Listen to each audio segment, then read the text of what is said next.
Hi, this is Craig again, and just thought I'd come to you with another summary of the Men's Ministry Bible Study lesson topic that we looked at this past week.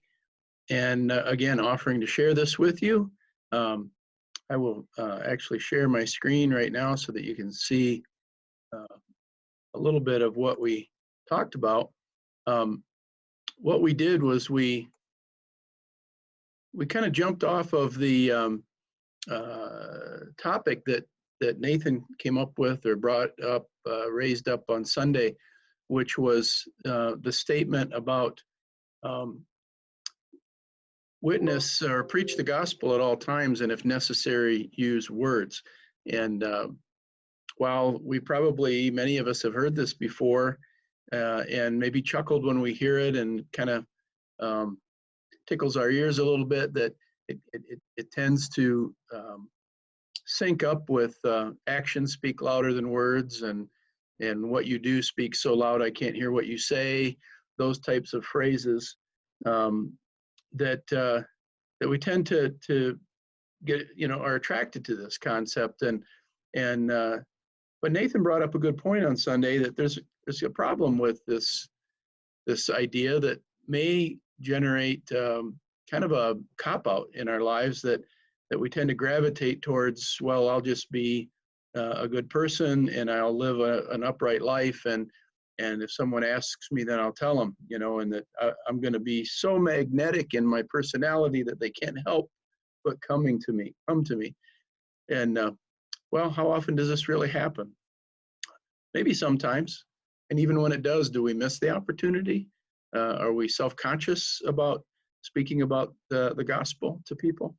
So we looked into this a little bit with the help of an article that I found online by Brett Rickley, and it's a blog, displaythegospel.com, and he's the associate pastor at a church out in the Midwest, and spoke on this exact topic. And so we used some of his thoughts and gave him credit for those where we needed to, and we looked at quite a bit of scripture, and we looked at scripture that not only talked about the lifestyle of the early disciples in Acts and elsewhere, but also how they followed up with their actions and how it attracted people to the early church, and then what did they say to them.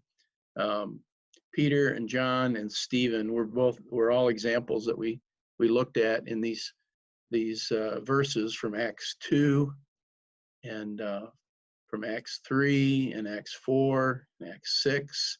Over and over again, there were examples of them doing and living in a certain way, but also speaking and bringing people to the Lord through their preaching. There were three problems that were discussed about the phrase preach the gospel and when necessary use words.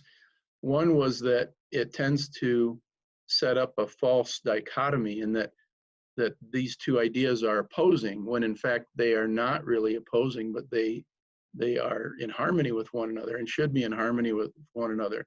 We talked about the difference between demonstrating the gospel and proclaiming the gospel, demonstration and proclamation. We looked at examples of Peter and John and Stephen lifting up their voice and seeing many respond and come to know the Lord. And we also talked about Stephen and his sacrifice and his compassion, even after he had an impassioned speech, which led to his stoning. He forgave them in the process, in the sight of Saul.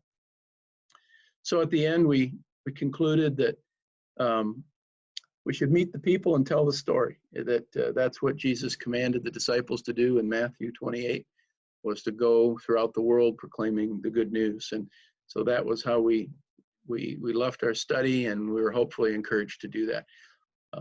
I'd like you to also be encouraged to do that. And if you'd like to have a copy of these notes for yourself, then reach out to me and we'll be happy to supply them. I think even Brendan might be putting a link to them also related to the video that he'll put up on YouTube.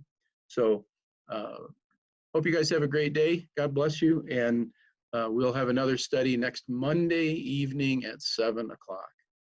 Thanks much.